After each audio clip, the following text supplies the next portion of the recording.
being around a risk taker, I didn't personally make money from that, but what it did is it gave me a fleet of like 70 tutors. The other thing is creating something. It could be a movie, it could be a work of art, it could be a company. The fulfillment of creating something and having it be successful and being able to share that with people and to mentor people that are trying to do the same thing is really fulfilling. A former USC athlete and award-winning filmmaker, Bobby DeMars is the founder of Blind Barrels, an innovative whiskey tasting subscription that is redefining how craft distilleries reach consumers. He has also played a pivotal role in advancing college athlete rights through his advocacy and impactful documentary work. I would say we're really more of an experience company than a whiskey company, and we don't want to just be a whiskey subscription. We want to be the kings of blind tasting. Our secret sauce and really why our churn rate is really low is people stay for the access. It's the FOMO. People don't want to miss out on the next lineup. I do think that is another way to market the product without always feeling like you're selling something. We're going to build assets and we're going to grow a community. Take care of your people because they help you get there.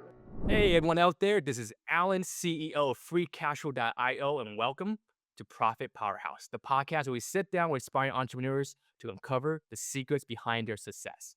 We're here to learn what drives their growth, the challenges they overcome, and how they master their finances. Our goal, to help you achieve the same success and increase your profit. Let's dive in. Today's guest is a true triple threat, a father, a filmmaker, and a fearless founder who's changing the games in more ways than one. You may know him for his groundbreaking documentary that didn't just entertain, it shook up the entire college football world and played a role in changing N.I.L laws forever. But he didn't stop there. He built educational platforms, driven impact through storytelling, and now he's redefining how we experience craft American whiskey. His latest venture, Blind Barrels, is one of the fastest growing subscription companies out there, taking whiskey lovers on a bold, blind tasting journey that's as fun as it is flavorful. Get ready to sip on some inspiration. Please welcome the one and only Bobby DeMars to the show. Bobby, welcome. Hey, thank you for having me on. That was a great intro. Appreciate it. And I am a huge whiskey drinker, so I'm so excited about this episode. Can you just start off and sharing a little bit about your background, what inspired you to start this business, Bobby? Yeah, I mean, so I come from, my dad was an inventor, and I'd say, a lot of people don't realize growing up that they live with an expert at something.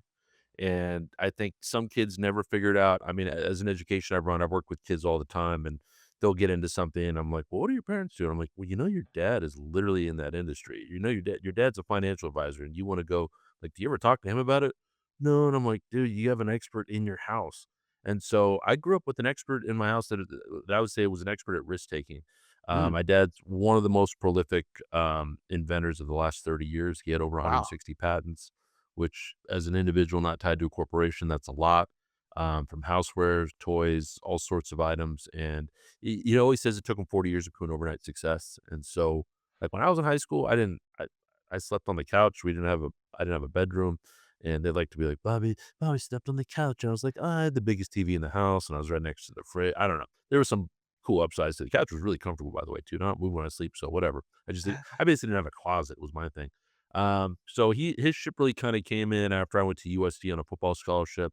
Oh, I wanted to take that financial burden off my parents, but being around a risk taker and not seeing obviously the hopes and the dreams, that's the motivating part. I'm like, oh my God, this big idea might happen. And it was inspiring in that capacity. But I saw all the dark days and the nights where he wasn't sleeping and the stress levels, and just seeing that's either was going to deter me from becoming that or I would somehow do it despite that.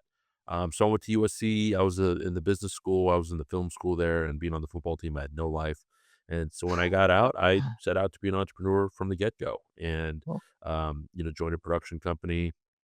And I kind of quickly discovered that I couldn't be creative and desperate at the same time. So I started doing test prep, for SAT and ACT, oh, okay. and that way I had a way to make a living that was really malleable to what I was doing. But then I just came up with new methods that were more effective. Started a company and started working with a nonprofit. We mentored and tutored about 200 foster kids throughout Ventura County. Because you can't like start a tutoring company and be like, hey, I'll just hire a bunch of people. Well, do you have work for them? Oh, well, let me go get the work. Oh, do you have the people for them? There's this weird catch 22 on any service industry that you have to grow. And so all that mentoring and tutoring I didn't personally make money from that, but what it did is it gave me a fleet of like 70 tutors. So, and then you can make pretty good margins in test prep. So stayed in the test prep industry and, took a bunch of other risks with filmmaking, documentaries, really a screenwriter by trade. Was part of one of the first fantasy football startups that created the weekly model that is now the cornerstone of the industry. If we just would have maintained market share, we'd all be billionaires. But whatever, we made some mistakes. You learn from those mistakes along the way. And yeah, I've always just been into breathing life into ideas. There's two ways to kind of create a legacy in life. One is having kids, and your kids, you have this little mini avatar running around, and they're an extension of you, and it's really kind of how you live forever. And the other thing is creating something. So it could be a movie, it could be a work of art, it could be a company, and there's nothing like that feeling. Obviously, there's nothing like the stress of it too, but the fulfillment of creating something and have it be successful, and being able to share that with people, and to mentor people that are trying to do the same thing is really fulfilling. That's awesome, Bobby. I didn't know that you were on a football scholarship to USC. What position did you play? I was a defensive end. Okay, nice, nice. Yeah, so Pete Was it Carroll's first year during was one my the last yeah, year. I was gonna say, was it during the winning seasons I there? was technically the jinx. So they won the Rose Bowl in '96, which was my junior year. I committed to them like 4 months later, my junior year, at the end of my Mhm. junior year. And then basically the 6-year drought of my senior year and the 5 years I was there, I don't have any rings, I don't have any championships. So my senior year, I started for Pete Carroll. I was on the starting defense with Troy Polamalu, who's, future Hall of Famer for the NFL. And yeah, we counted for 80% of his career losses that year. But we had the hardest schedule in the nation. We had an average of, like, 2 points per loss, but so we were really good. I knew that Pete was taking them into championship direction, so being around somebody, like Steve Sarkisian was one of the coaches there, Lane Kiffin was there, Ed Ogeron was my position coach, he's a psycho, but, all these other coaches have gone on to be super successful, and, yeah, in the football world, it's really weird when you constantly, especially in my period where there was just a revolving door of coaches coming in and out.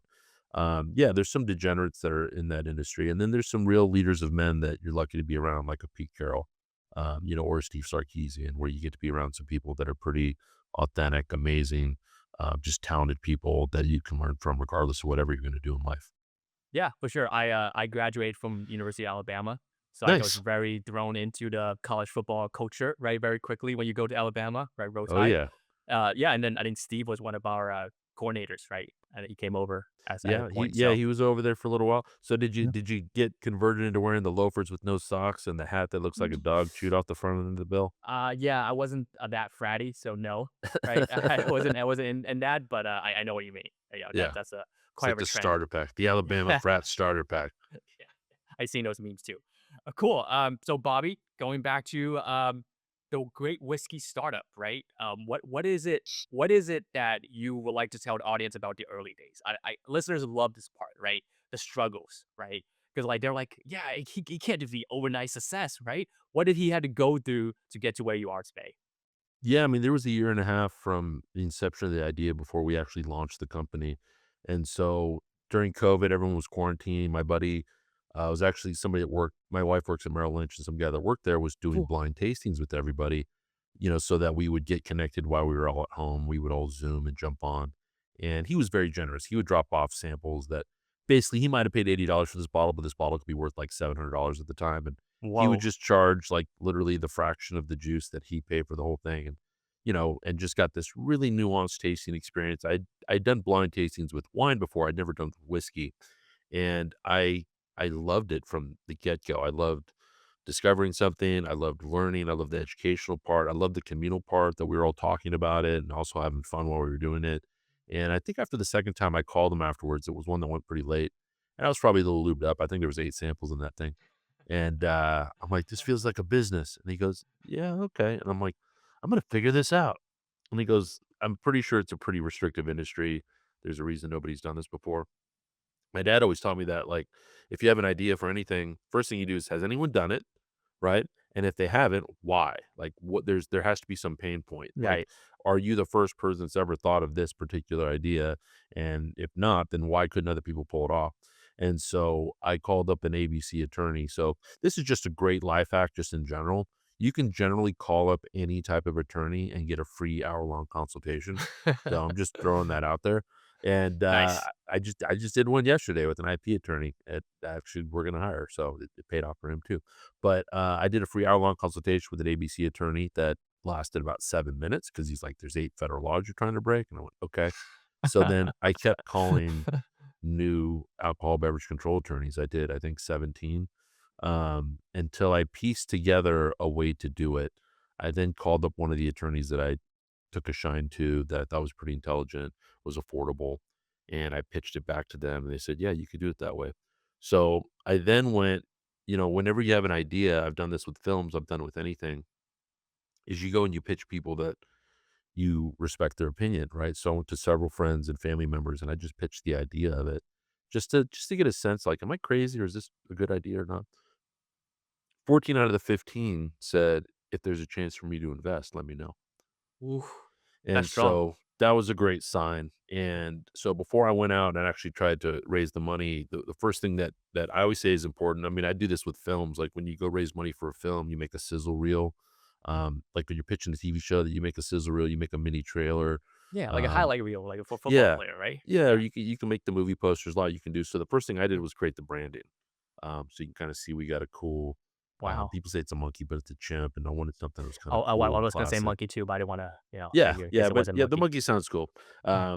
And he's got kind of a steampunk hat on, a barrel surrounded by it. And what happens when you create really cool branding without actually doing anything else is you've created something tangible.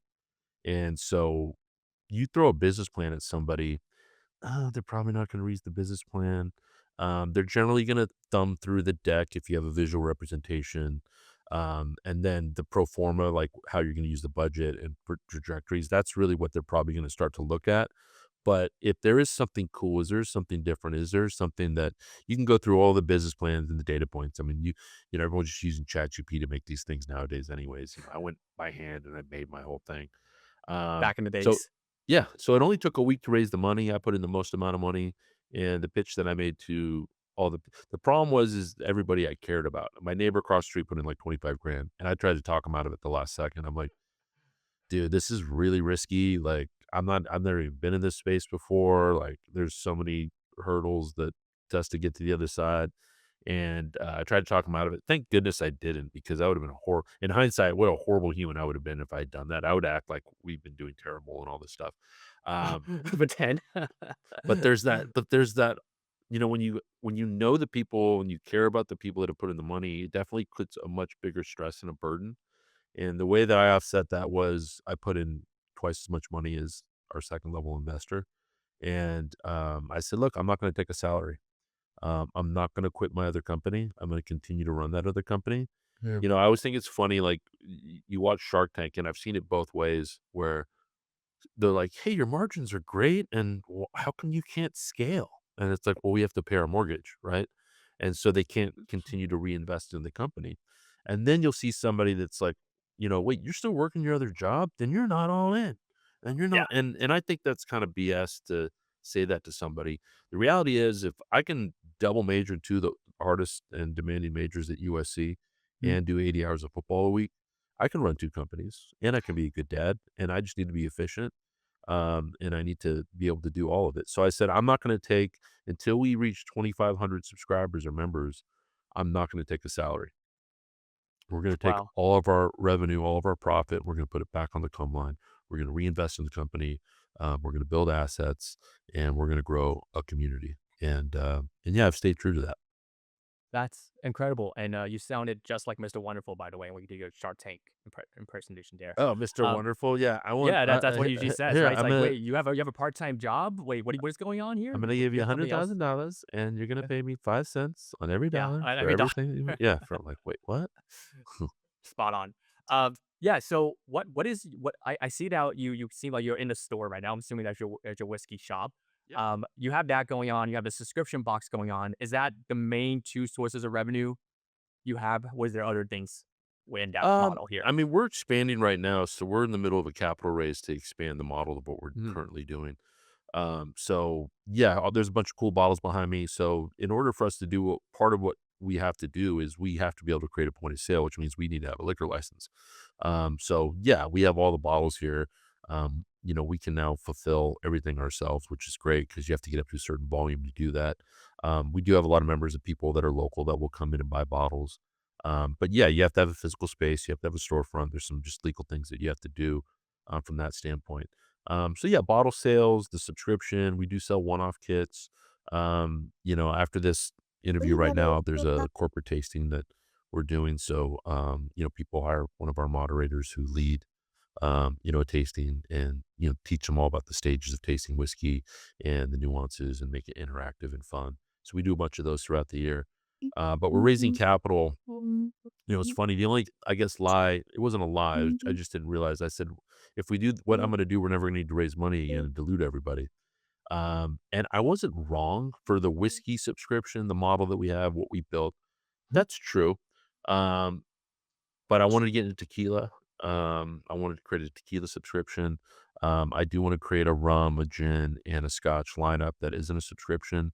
I want to get into hotels and hotel rooms and luxury boxes. And I have a restaurant model that's probably going to become 90% of our company in the next few years. So it's a Wow. completely different model. It doesn't involve a supply chain. Um, Unlike our model or most models, so somebody could figure out what we did and spend a bunch of money, and then they would have to create all the partnerships and key things that we've done, and then they'd have to beat us. So the barrier to entry gets taller and taller and taller, right? We're the only one really in the blind tasting lane. The restaurant model we're about to do, um, there's only one way to do it, and we have a lock on that way that no one will be able to do it. So that's why we went and raised capital. I called all the investors. I said, look, we're all going to get diluted by 15%, but we're going to be able to grow incredibly fast in this new directions that we're going to be going in, and everyone's Yeah. excited about it. Sounds like you're building that moat and throwing away the keys, right? To make sure no one can get follow behind you.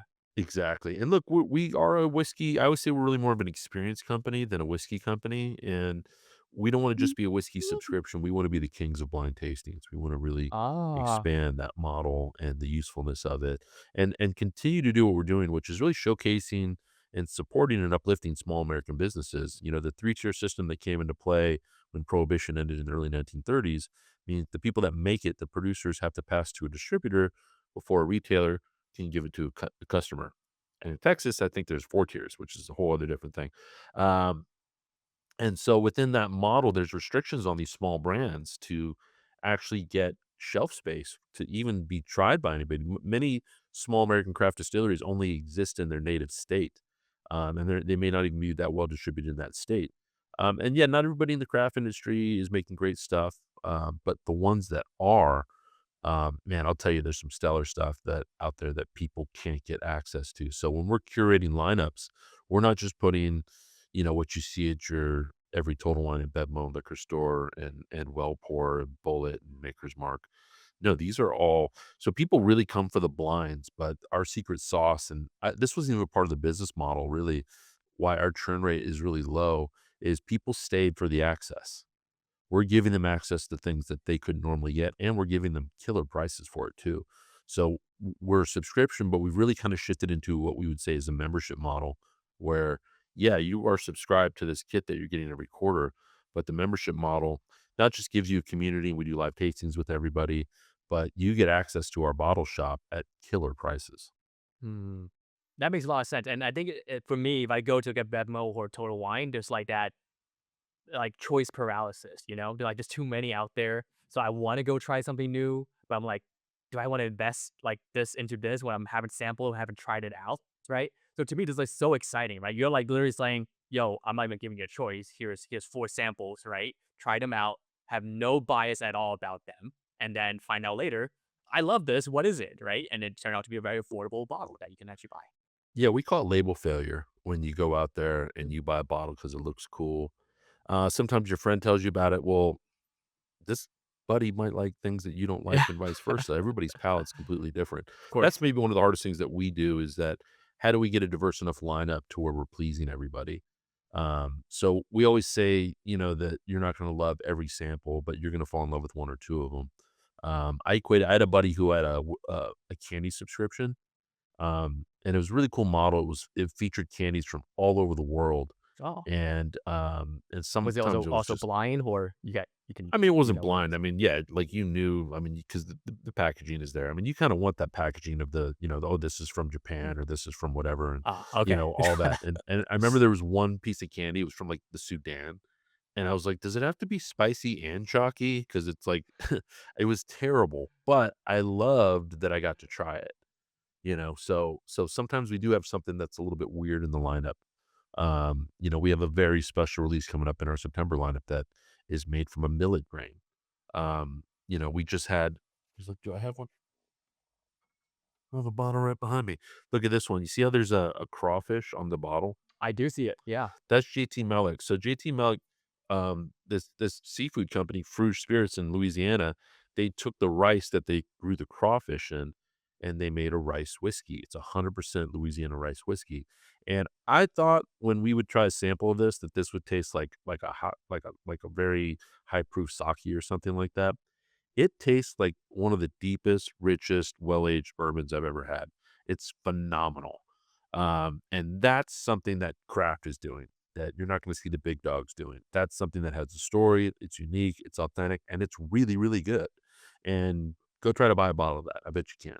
Yeah, that's what I say. I've never seen a picture of a crawfish on a whiskey bottle before, so I can guarantee you I haven't seen it. So Oh, yeah. that's what you meant by access right there, right? It Oh, can't get it unless it's 100%. through you guys. So Bobby, like, I feel like there's a deeper level here of marketing that we haven't got into, right?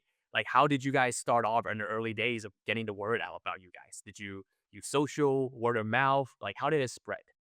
Some of it was lucky. I mean, obviously, you first target all the people you know, and, I knew what was gonna happen happen because I've done a Kickstarter before when I made that documentary, The Business of Amateurs, that took on the NCAA. I raised 30,000 from Kickstarter, and I actually shot, 77 days in 23 cities on that budget. Wow. On really 18 grand because we used like 10 of the grand or like maybe 8,000 to just upgrade our equipment, things like that. And you're like, hey, I've got X amount of Facebook friends. If everybody just puts in 20 bucks, I'm there, right? But the Crowdsourcing. reality Yeah. is when you take risks, when you do something new, or, that buddy that opens up a restaurant, either people show up or they don't. And not everyone they know is going to show up. In fact, there's people that there's a weird psychological element to people that are actually rooting against you because if your risk pays off, it can be an affirmation that they should have taken more risks. Whereas if it doesn't pay off, it's maybe an affirmation that them taking the safe path is the right thing. It's an understandable human condition, and I get it. But I'm like, oh, I know this many whiskey drinkers. I'll get everyone to sign up. Well, a bunch of our friends just did my buddy's blind during the COVID, and I mean, they're paying, $30 for 8 samples because that's what he like. They were getting a killer deal. So if you juxtapose that, and I really hadn't done online marketing before. My test prep company ran itself in the sense that I mean, I've sent hundreds of kids to the top tier universities in the country, and when you're consistent like that, yeah, that's the word of mouth. Like the moms and dads whose kids went to these schools, and they go, "How did you get there?" I mean, that word of mouth. I mean, my book was full. My dance card was full all the time, and no problem. And you could keep raising price. You could do everything. So I never really had to do online marketing. Never done Facebook. Never done Mm. Meta. Never done IG. Never done email marketing. Never did any of that. There was a learning curve for me to do that because I couldn't hire a team. I mean, we didn't have a lot of money to start this company. We didn't really have a marketing budget. We were just like, well, let's build some word of mouth and let's build some consistent growth with wherever we start. So we launched in the first quarter of 2022.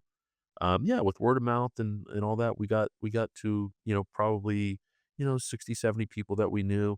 But then we got another 130 people from there's a local radio DJ named Frank Kramer who you ever listen to uh, uh KLOS?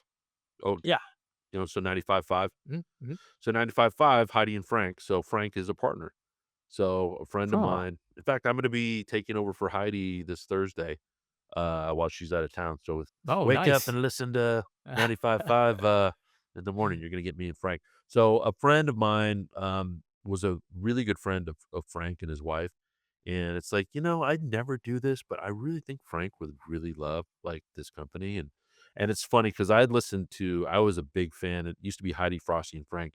And man, I listened to them so many hours growing up. They were my go-to. They were on 97.1 right after Howard Stern when he was on the FM. Mhm. And, I listened to them so many times, and Frank was one of the funniest people, And all of a sudden, like, he's in my headquarters and I'm hanging out with him. And now he's a good friend. And I do a weekly show with him every Thursday called Four Whiskeys. And, so it's been kind of, so he was our marketing. He talked about us on the show on the radio, every week, and that really was our secret sauce in getting to 200 people and then to 400 and 700. At some point, you do saturate that audience, which is normal, but then we had marketing budget to start to play with, and the secret really in growing in the subscription space is lowering your churn rate. Is how do you keep everybody happy? So the curation part is important, and the thing that I didn't factor into the growth part of the company that I now completely understand, and we're hoping to kind of translate this into the restaurant model. It's the FOMO. People don't want to miss out on the next lineup because we're going to have Mm. another string of killer things that they normally can't get, with killer full bottle deals. So I started doing all the marketing myself, all the meta. Google makes it pretty easy to kind of follow what they're doing. They made their system pretty easy. It's weird though because Google underrepresents, the ROAS, whereas Meta overrepresents it. Good.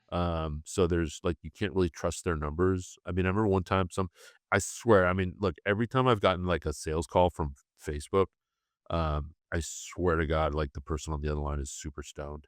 And I'm just like, well, I mean, I'm like, hey, I'm in California, you can go get stoned, but not on my time. This guy like had to like put a pixel on my site that was like literally like a checkout button, like, so it was attributing people that hit the Yeah. checkout as a Uh-huh. sale, and then they started calling me like crazy because they thought I was converting people for like $2, like, they're like, "This is the most successful," and I'm like, "No, I can't remove your pixel, and you guys won't let me kill it, and it's a problem," and, you know, so there was all sorts of headaches, and what was nice about the learning curve with, figuring out Meta and figuring out Google pay per click was when I started hiring people, I now had a litmus test. I'm like, okay, you better be able to handily beat me, right? And I went through 4 teams because their numbers were on par with my numbers. And I'm like, well, you guys suck because I suck, but I at least knew what the data meant. I knew, so that way they couldn't gaslight me and be like, well, it's a series of right now when you have an item that's a premium, and they could try to spin it in any which way. And they always did. And then eventually I got a company that I work with called Shopanova who added in a email component. I had Mhm. tried email. It's just MailChimp was like really just, the segmentation and, it's totally not my jam. And then now we use Klaviyo, which I think is a little bit better, a little bit more streamlined, a little easier to use. And I understand the bells and whistles and how it works. And they added that component in. So, and then I think a real great I learned at a subscription conference I go to called Sub Summit.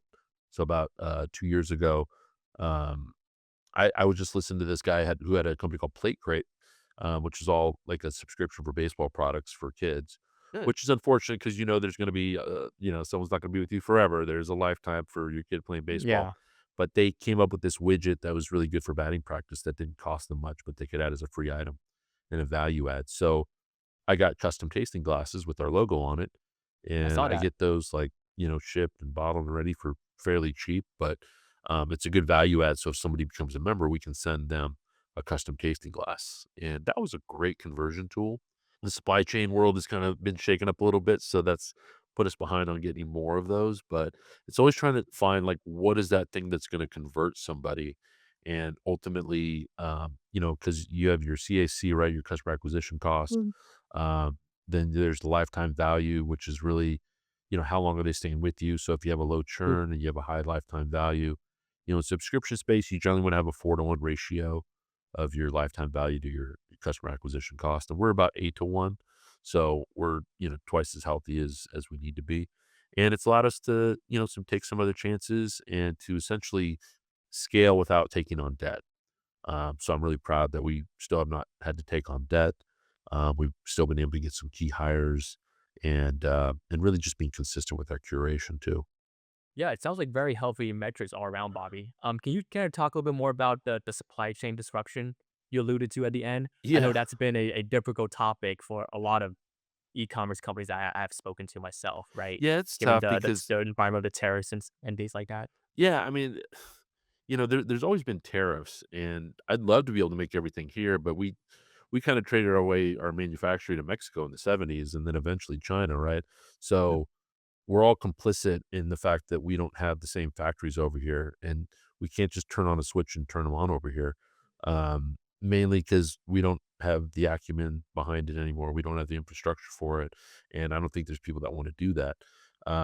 And we have American quality whiskey, right? And but our bottles, are made overseas, and you know, everything politically is like, you know, everyone thinks I'm pretty easy. I always say I don't see red or blue. I see green.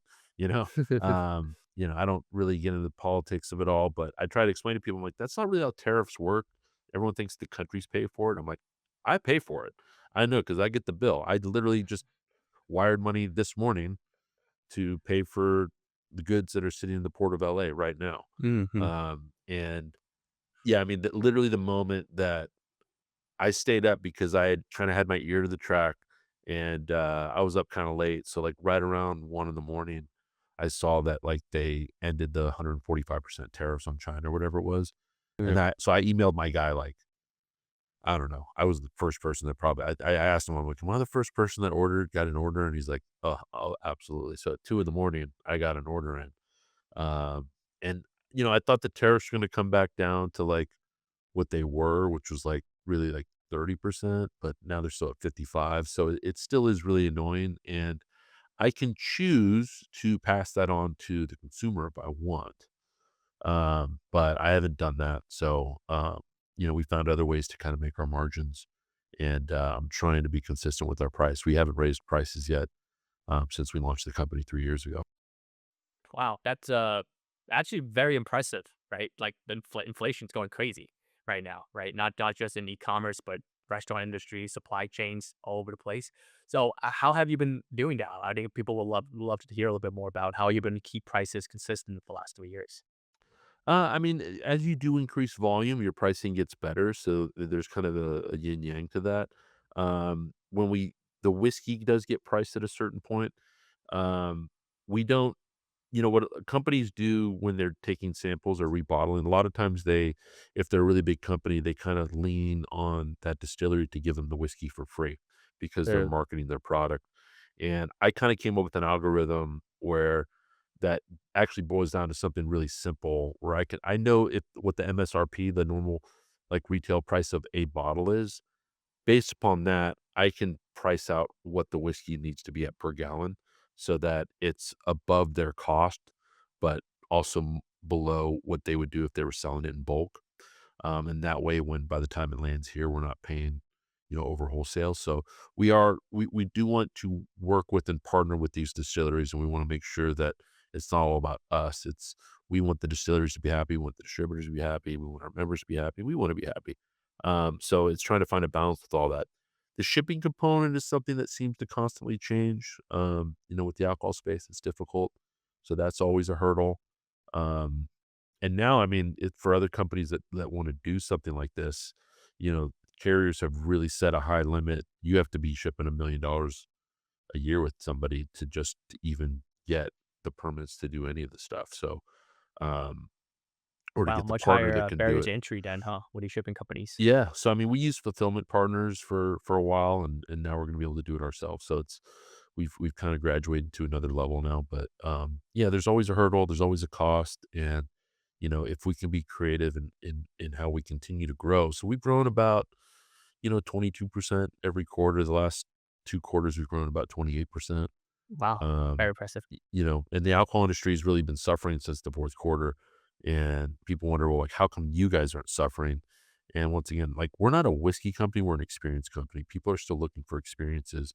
In fact, the QR code on the bottles, one of the things that we did to create more engagement, and just fun for our members is the QR code. It takes you to a reveal page that tells you everything about the whiskey. So Mhm. the aroma, the tasting, the finishing note, obviously the distillery, and the bottle, but the age and the mash bill. Is it a bourbon? Is it a rye? Is it a wheated bourbon? Everything you want to know about that, the age statement. But now you can guess. We built an app so that you can guess the age, the proof, and the type of whiskey, and you'll get a score that tells you how accurate your palate is. So, gamifying it, when it's funny, when I was in business school, it was fab. It was what are the features, advantages, and benefits of the product, and Now it's what problem are you solving, right? Oh, there's a problem in the market and you have to be solving this problem. I do think the next level is how are you enhancing the engagement? Or in this case, we're challenging the consumer. Oh, you think you know your whiskey? Well, let's see if you do. I do think that is another way to market the product without always feeling like you're selling something. Because that there's a fine line with that, right? You can market the product, but like on social media, you want to constantly be selling something all the time. So you want to be creating value, which in turn creates value for your brand and trust for the people that are following your brand. Yeah, absolutely. Like, my wife and I are talking about, when we buy a kit from you guys, we're kind of going to use like kind of like an indoor date night, right? We're going to try to sample all of it, use the tasting glass. But now I know about the gamified component. That makes it even more of a competition, right? Yeah, when Now we're you going to guys should taste it and we're going to log on to that app and we're going to compare and see who's doing better, put some stakes on the line. It's your right? wife. It Yeah. could be who's going to clean the dishes. It could be so you Yeah. guys make your own stakes. You guys put whatever you Yeah. want It's on usually who puts the kids to bed, right? Yeah. Yeah, That's the big one in our exactly. house. I love uh, putting the kids to bed. That's my one of my favorite things to do. Well, the thing is, like, if I need to get up to work later, Well, it's very how old are hard your in that dark kids? room. I have 2 daughters, they're 4 and 7. Okay. So you're out of the danger zone. Like, yeah, Not the they wanna baby come into the bed. diaper, like They yeah, wanna come yeah. into the bed, like, you're in the man, kids all the way up to about 3.5 because they're just constantly trying to kill themselves and just Yeah, and they still yeah, kinda are, and the especially diaper the once 4-year-old. they can use the toilet and they can understand you and there's life lessons, like, now you have the burden of making sure that they're good people, and I think that's an awesome burden. Yeah, I would say that's true for our older daughter, so we're like, "Oh, she's such an angel, let's have another one." Complete opposite. The second one is like a demon. Yeah, The I don't know second one was if the you demon. yeah, I've seen so many parents talk about this, they're like, "Yeah, this is a phenomenon, it's not just us." Okay, I'm glad. Like, It's "Oh, did we just get a bad batch, of eggs?" Nope, nope, everyone's feeling that second child is just crazy. the poster child for Absolutely birth crazy. control. Yeah. No, it can happen. Yeah, she is a natural one, I can tell you that. Yeah, so, Bobby, it seems like you know your numbers really well, so, one of the segment that we have here, Profit Powerhouse is we'd love to know, like, what makes it so that you have a long-term business on your hand, right? How do you manage the financial side of your business? So, some of the things that I kinda set up when I did research, because I hadn't had a subscription company before, and, people don't understand scaling because it's like, okay, yeah, we used to order 3,000 of our boxes, and now we're ordering 20,000, right? And that means that you have to put up a ton of money, and how do you do that, and how do you really scale? And so I was figuring I did the math, and I was like, if we could grow 10%, like, the threshold for us to survive was if we grew 10% a quarter. And thriving was really at 15 to 20. And so we were at 22, and there's even a threshold for growing too fast, right? So all of a sudden, oh, and someone said, well, that's a nice problem to have. Not if you can't fulfill orders. That's a massive problem. And you can't just make glass and whiskey show up. Like it's difficult. It's a long process for us to get other people's whiskey into our bottles. So for me, there was a Goldilocks zone of right kind of in the low 20s in that 15 to 25% range that was ideal for our growth. And that's where we stayed at. And yeah, we could borrow more money and throw more marketing at it, but because our lineups are curated, we have a limited amount of product to grow at anyways. We always have a surplus ready because people can order one-off kits. They don't have to be a member. So we can fulfill the demand for that. But there we almost grew a little too fast. So I optimized our site. I did a couple things. I hired a new marketing team that started kicking butt, and then I used a company called Prayella, which can build sites and do all sorts of things. And I knew the owner Amir was a good friend that I had become friends with over the years, and we finally invested in taking because I was constantly tweaking the site because for a premium product you want to be above 2%, for a high-end product, and we were like when we started, it was like point 0.6 conversion, and then we got that Uh, to 1.1, and I couldn't really get past the 1.6, 1.7 mark. And then we got that marketing team, we kinda blew by that. But then how do you take something innovative and, ruin a pain point, like, try to fix a pain point like confusion? Because that's where we have, like, people go, "What is this, and how does it work?" Because there isn't a paradigm, we created a paradigm, right? Um, and so CRO is conversion rate optimization, right? So optimizing the ability to convert somebody once they're on your site. And it's artistry and alchemy because like you can spend a lot of money and start A/B testing different things, and we didn't have the money to do all that. So part of it was just leaning on the experts a little bit. And then so you combine a great marketing team with optimizing the site And our fourth quarter, I mean, we did more last December than we did our whole first year. And it was just, I couldn't do it all myself. So I had to finally find somebody and really delegate it. And, when you get people on your team, it's difficult. I think that's the hardest thing for me that I've had to learn is being able to trust the people and finding somebody that I'm never going to find somebody who cares about as much as I do. But I've got a team that it's as close as it could possibly be. And I'm very grateful for them. And I let them Yeah, know that's that. that's incredible. It's a point at time to learn to let it go, right? At when you grow to a certain like so, and then Bobby, like a topic I know I ever want to talk about is taxes, right? But Yeah. you can only avoid it so long before Uncle Sam comes knocking. So, Yeah. how do you guys have handle taxes and write off for your company? Make sure you're optimized there Well, we use this, we use a thing called Tax Jar, which is great because it for sales really, tax, right? yeah, exactly. Because it's different every state. Once you reach a certain threshold, you got to start paying taxes. And if you're keeping on track of that manually, what a nightmare. My CFO is a fractional CFO. He's a good friend I went to high school with for his name Josh Greenbaum, for CFO minded.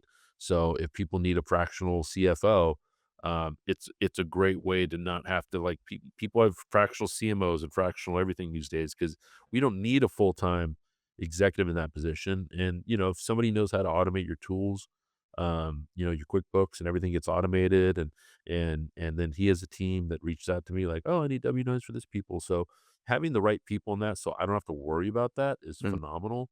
As far as any secrets in that, like I love that I just have somebody, he wrote a book called Numbers Scare Me, and it's that element of people don't really understand, debits and credits and liabilities and all of that, right? And I understand it at a pretty good level, but whenever I'm talking to my CFO, I don't feel like has to dumb anything. He's just really good at explaining something to me that might be actually very difficult to get anybody to understand. And so it's really rare that you find somebody that is in the number space that can make somebody, and I'm a math person, so I understand a lot of the numbers and I understand a lot of that. But yeah, you can very easily get into the weeds. But for me, it's trusting and leaning, like we're in the middle of getting audited right now by the county, which is randomized. And, all of our stuff is in really good order, um, luckily, so it's just getting them all those documents and everything they need so it doesn't turn into the problem. It's great to have a partner like that, right? That you can just trust and be like, I can sleep better at night knowing that they're taking care of all the financial and tax aspect of the business, Oh, right? big Yeah. time, absolutely. Awesome. So, just one more thing. Looking forward, it sounds like you have a lot of exciting plans and things going on for the rest of the year. Is there any one thing you want the listeners to really remember that like they should really anticipate and look forward to in the second Yeah, half?